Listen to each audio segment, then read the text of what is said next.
Hello friends, मेरे YouTube channel English वे में आप सभी का स्वागत है। तो चलिए शुरू करते हैं आज की स्टोरी, जिसका टाइटल है द मंकी वांट्स टू बज। द मंकी का मतलब हो गया बंदर, वांट्स यानी चाहता है, टू बज यानी कि जो मधुमक्खी जो होती है उसकी जो एक आवाज़ होती है, भिनभिनाहट, भन भन ऐसे करता है, तो उसे क्या बोलते हैं? उस आवाज़ को बोलते हैं बज। तो मंकी वांट्स टू बज यानी कि बंदर भिनभिनाना चाहता है, इसका ये मतलब होगा। तो चलिए स्टोरी देखते हैं। स्टोरी छोटी है बट इसमें आपको कुछ ज़रूर नए वर्ड मिलेंगे, तो लास्ट तक ज़रूर देखें। ये शॉर्ट स्टोरी है और आपको मज़ा आने वाला है। Once a monkey was enjoying bananas on a tree. Once यानी कि एक बार, अ मंकी एक बंदर, वाज इंजॉइंग यानी कि वो मज़े ले रहा था, आनंद ले रहा था। बनानाज यानी केले का, ऑन अ ट्री यानी कि एक पेड़ पे। तो एक, और यहाँ पे जो आप देख सकते हैं अ मंकी वाज इंजॉइंग, ये हमारा पास्ट कंटिन्यूअस की सेंटेंस है, जिसमें हम वाज वर्ब के साथ वर्ब में आईएनजी का यूज करते हैं। तो एक बंदर जो क्या था, मज़े ले रहा था, इंजॉय कर रहा था, ऑन अ ट्री यानी कि एक पेड़ पे। सून यानी कि जल्द, he was attracted by a buzzing sound. He was attracted यानी कि वह आकर्षित हो गया, बाय अ बजिंग साउंड। तो किससे आकर्षित हो गया?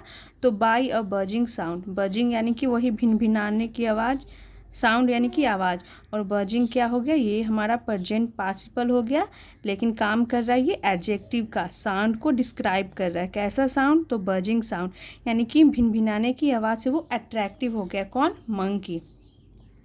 Following the direction he noticed that it belong to a bee. Following the direction यानी कि इसका मतलब होगा फॉलोइंग यानी कि फॉलो करना, अनुसरण करना, द डायरेक्शन यानी दिशा को। ही नोटिस्ड उसने ध्यान दिया, डैट कि इट बिलोंग यानी कि यह संबंधित है, टू अ बी यानी कि एक मधुमक्खी से, बी यानी कि मधुमक्खी। तो उसने मतलब हो, इसका मतलब होगा कि जिस तरफ से आवाज़ जा रही थी तो वो उसे फॉलो किया, अनुसरण किया, और ये हमारा प्रेजेंट पार्टिसिपल हो गया, क्योंकि इसमें सब्जेक्ट के द्वारा एक साथ दो काम किया गया है। एक तो वो फॉलो कर रहा है, डायरेक्शन को अनुसरण कर रहा है, और दूसरा ही नोटिस्ड यानी उसने ध्यान दिया कि यह आवाज़ बिलोंग यानी संबंधित, टू अ बी यानी कि एक किससे संबंधित थी?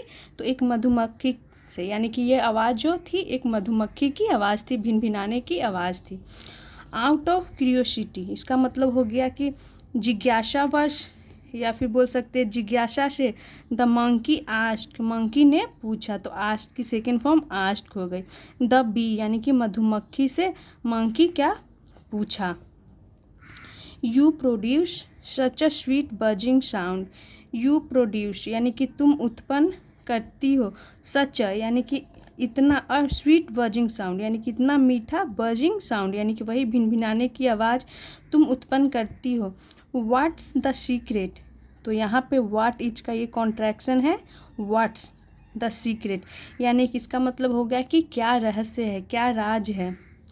आई to want my voice to be as candid as yours. इसका मतलब हो गया आई टू वॉन्ट, तो टू यहाँ पे भी का सेंस दे रहा है। आई टू वॉन्ट मैं भी चाहता हूँ, माई वॉइस मेरी आवाज़, टू बी यानी कि हो, एज कैंडिड, तो कैंडिड का मतलब हो गया मधुर, मीठा, एज कैंडिड एज योर्स इसका मतलब होगा कि उतना मधुर, एज योर्स यानी कि जितना तुम्हारा। तो वो मंकी बोलता है कि मैं भी चाहता हूँ कि मेरा भी आवाज़ तुम्हारे जितना मधुर हो, यानी, और पूछता है कि क्या सीक्रेट है। यहाँ पर देख सकते हैं क्वेश्चन मार्क्स दिया हुआ है, क्योंकि वो पूछ रहा है व्हाट्स द सीक्रेट यानी कि क्या राज है।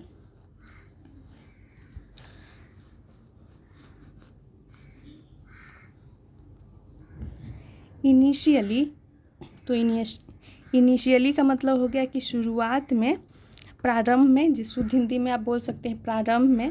The bee was reluctant in sharing her secret, यानी जो मधुमक्खी थी, वाज रिलक्टेंट, तो रिलक्टेंट का मतलब हो गया अनिच्छुक, यानी कि बिना मन का, मन नहीं था यानी उसका, इन शेयरिंग हर सीक्रेट, यानी शेयर करने का, साझा करने का, हर सीक्रेट, अपनी राज को। तो उसका तो पहले मन नहीं था, हनी जो बी है उसका मन नहीं था। रिलक्टेंट का मतलब होता है बिना मन का, अनिच्छुक, यानी कि उसकी इच्छा नहीं थी शेयर करने की हर सीक्रेट, यानी कि अपना राज। बट ऑन मंकीज परसिस्टेंस, इसका मतलब हो गया लेकिन, ऑन मंकीज परसिस्टेंस का मतलब यानी मंकी की आग्रह पे, सी एक्सप्लेन्ड, यानी कि उसने क्या किया, एक्सप्लेन्ड की। तो यहाँ पे सी प्रोनाउन का यूज किया गया है क्योंकि यहाँ पे मधुमक्खी जो है फीमेल है, तो यहाँ पे सी प्रोनाउन यूज किया गया। अगर हम मेल के लिए क्या यूज प्रोनाउन करते, ही, तो यहाँ मधुमक्खी फीमेल है, तो सी एक्सप्लेन यानी कि उसने एक्सप्लेन की, यानी कि बताई। We suck nectar from the flowers, we suck यानी कि हम चूसते हैं, नेक्टर, नेक्टर का मतलब हो गया अमृत, फ्रॉम द फ्लावर्स यानी कि फूलों से हम नेक्टर को चूसते हैं। Which is later converted into sweet honey, which is later जो बाद में, लेटर यानी बाद में, कन्वर्टेड, कन्वर्टेड यानी कि बदलता है, इनटू, इनटू स्वीट हनी यानी कि मीठे शहद में। तो यहाँ पे कन्वर्टेड, यहाँ पे पास्ट यूज किया गया है, और इनटू यहाँ प्रीपोजिशन हो गया क्योंकि वो ना कन्वर्ट हो जाता है, तो उसकी अवस्था में चेंजेस हो गई। पहले क्या था, वो फ्लावर का जो अमृत है, नेक्टर, वो बाद में क्या में बदल जाता है, स्वीट हनी यानी कि मीठे शहद में बदल जाता है। तो इसीलिए यहाँ पे इनटू प्रीपोजिशन का यूज किया गया है। एंड, और, हेंस, और इसीलिए, so does our sound of buzz, यानी इसका मतलब हो गया कि इसीलिए हमारा जो बज ऑफ साउंड हो गया, यानी कि भिनभिनाने की आवाज़, सो डज यानी कि ऐसा, ऐसा करता है, यानी कि जो हमारी भिनभिनाने की जो आवाज़ है इसीलिए मीठा है, यानी उसका ये सेंस हुआ क्योंकि हम क्या करते हैं, फूलों से नेक्टर को चूसते हैं और बाद में वो क्या में कन्वर्ट हो जाता है, तो मीठे हनी में कन्वर्ट हो जाता है, इसीलिए हमारी जो ये आवाज़ है इतनी मीठी है। तो वो ये सीक्रेट बताता है किसे, मंकी को। After listening to the whole process of extracting honey from nectar, यानी आफ्टर लिसनिंग यानी कि सुनने के बाद, टू द होल प्रोसेस यानी कि पूरी प्रक्रिया, ऑफ यानी कि एक्सट्रैक्टिंग, एक्सट्रैक्टिंग का मतलब हो गया निकालने, हनी फ्रॉम नेक्टर यानी कि शहद, फ्रॉम नेक्टर यानी कि अमृत से, यानी कि पूरी प्रोसेस को सुनने के बाद, और ये देख रहे हैं इसके बाद आफ्टर है प्रीपोजिशन, इसके बाद आपको आईएनजी फॉर्म लगाना पड़ता है, जो ये है आईएनजी फॉर्म, तो ये हमारा जेरंड हो गया। और यहाँ पर भी देख सकते हैं ऑफ के बाद एक्सट्रैक्टिंग आईएनजी फॉर्म में है, तो ये जेरंड को दिखाता है, यानी कि आप सुनने के बाद होल प्रोसेस यानी पूरी प्रक्रिया को, एक्सट्रैक्टिंग यानी निकालना, फ्रॉम, एक्सट्रैक्टिंग का मतलब क्या, निकालना, हनी यानी शहद, फ्रॉम नेक्टर यानी कि अमृत से। The monkey was so awe inspired, इसे क्या पढ़ेंगे, ओ इंस्पायर्ड, यानी द मंकी जो बंदर था, वह बंदर, वाज यानी कि था, शो ओ इंस्पायर्ड यानी वो बहुत ही ज़्यादा क्या हो गया, इंस्पायर्ड, इसका मतलब हो गया ओ इंस्पायर्ड, यानी बहुत ज़्यादा वो प्रेरित हुआ, प्रभावित हुआ, इसकी बातों से, तो बी की बातों से, बी की बातों को सुन करके। डैट कि ही वेंट स्ट्रेट, वह गया, स्ट्रेट यानी कि वह सीधे गया, टू अ गार्डन यानी कि वह सीधे बगीचे में गया, विथ ट्रीज, अब पहले मैं इसे ऊपर कर लूँ, with trees full of flowers, यानी कि इसका मतलब हो गया कि वो कहाँ गया, with trees full of flowers, जो पेड़ थे जो फूलों से क्या थे, भरे थे, तो विथ यहाँ पे प्रीपोजिशन हो गया जो दिखा रहा है संबंध को, साथ को दिखा रहा है, यानी किससे, तो फूलों के साथ ही, पेड़ के साथ ही तो फूल होंगे ना, इसलिए यहाँ पे विथ का यूज किया गया, with trees full of flowers, and try to draw nectar from it, and और ट्राइड यानी कि कोशिश की, टू ड्रॉ यानी खींचने की, ड्रॉ यानी कि खींचना होता है, नेक्टर यानी कि अमृत को, फ्रॉम इट यानी कि इट किसके लिए यूज हुआ है, तो फूल के लिए, तो उसने कोशिश क्या किया, यानी खींचने की, नेक्टर यानी अमृत को, फ्रॉम इट यानी कि फूलों से।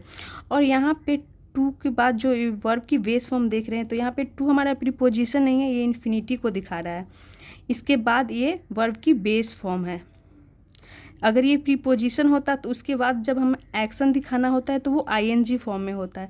तो यहाँ पे ये हमारा टू प्रीपोजिशन है, इन्फिनिटी है। ट्राई टू ड्रॉ यानी कि उसने कोशिश की खींचने की, नेक्टर यानी अमृत को, from it. Not realising the fact that bees mouth was adapted for शकिंग।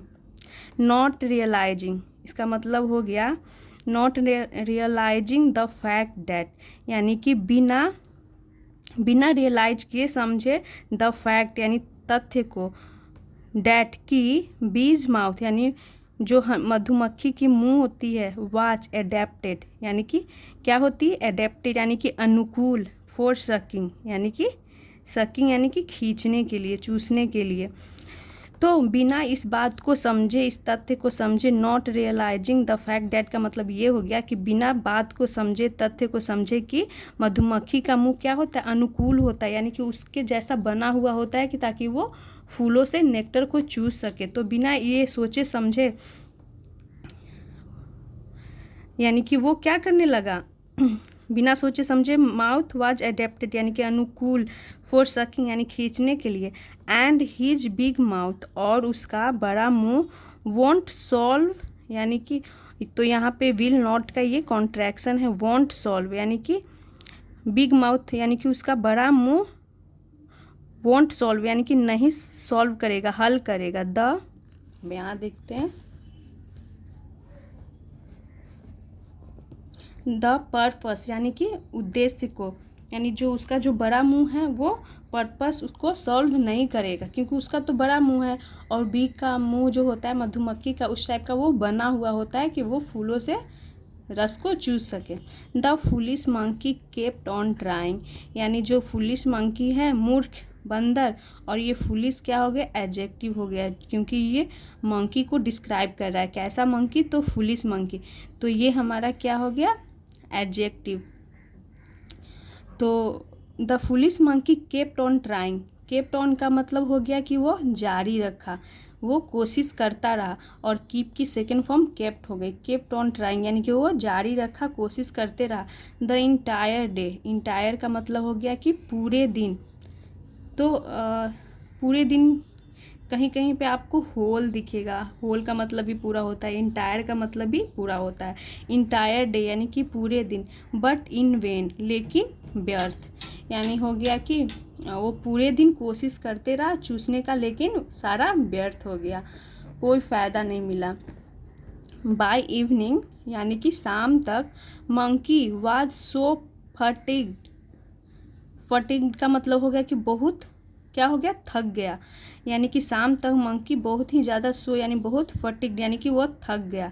That की ही फेंटेड, ही फेंटेड यानी कि वह बेहोश हो गया, फेंटेड यानी बेहोश हो गया। And fell off the tree, और क्या हो गया, फॉल की सेकेंड फॉर्म फेल का यूज किया गया है, और वह फेल ऑफ यानी कि गिर गया, द ट्री यानी कि वो पेड़ से नीचे गिर गया। ही वाज बैडली हर्ट, वह क्या हो गया, बुरी तरह से हर्ट हो गया यानी कि उसे बहुत चोट आई। His unreasonable depression had put him in that state. His unreasonable इसका मतलब हो गया, अनरीजनेबल का मतलब अनुचित, उसका अनुचित, डिस्प्रेशन, डिस्प्रेशन यानी कि हताशा, हैड पुट यानी कि डाल दिया था, हिम उसे, इन दैट स्टेट यानी कि उस अवस्था में, उसका क्या डाल दिया था, अनरीजनेबल डिस्प्रेशन यानी कि बिना मतलब का, अनुचित यानी कि वो कोशिश कर रहा था, बेकार कोशिश कर रहा था, बिना कोई फ़ायदा होने वाला नहीं था, तो उसे इस चीज़ में डाल दिया था। इस अवस्था का कारण क्या था, उसका अनरीजनेबल डिस्प्रेशन, और यहाँ पे हैड के साथ पुट यानी कि डाल दिया था, तो पुट की थर्ड फॉर्म भी पुट होती है, और ये हमारे जो सेंटेंस है ये हमारा पास्ट परफेक्ट की हो गई, जिसमें हम हैड के साथ वर्ब की थर्ड फॉर्म का यूज करते हैं। तो पुट की थर्ड फॉर्म पुट ही होती है, इन हिम दैट स्टेट यानी कि उस अवस्था में। सो इसीलिए, be happy with what you possess, इसे पढ़ेंगे पजेस, पजेस। सो इसीलिए बी हैप्पी यानी कि खुश रहो, विथ यानी से, वाट यू पजेस यानी कि जो तुम्हारे पास है, यानी कि जो तुम्हारे पास है इसीलिए उसमें ही खुश होना चाहिए कि क्योंकि हर जीव की अलग अलग टेंडेंसी होती है। कोई हनी को वो फूलों से रस को चूसता है तो उसके जैसा ही उसका शरीर की बनावट होती है, सबका अलग अलग होता है, तो इसीलिए किसी का कॉपी नहीं करना चाहिए। तो मंकी क्या था, वो फालतू का कोशिश किया, कुछ हो नहीं पाया, लास्ट में वो बेहोश होकर पेड़ से गिर जाता है और वो बहुत ही जख्मी हो जाता है। तो ये थी आज की छोटी सी स्टोरी। आई होप आप लोगों को अच्छा लगा हो। तो इस वीडियो को ज़रूर लाइक करें और ऐसे ही और वीडियोस देखने के लिए मेरे चैनल को सब्सक्राइब करें। और कभी कभी मैं अकबर बीरबल और फिर विक्रम बेताल की भी स्टोरी लेके आती हूँ, पर वो थोड़े बड़े होते हैं, लॉन्ग होते हैं, इसलिए मैं पूरी डिटेल में एक्सप्लेन नहीं कर पाती हूँ। बट जब मैं छोटी छोटी स्टोरी लाती हूँ तो उसे पूरी तरह सोचती हूँ, कोशिश करती हूँ कि मैं एक्सप्लेन कर सकूँ। तो ये थी आज की स्टोरी। Thanks for watching.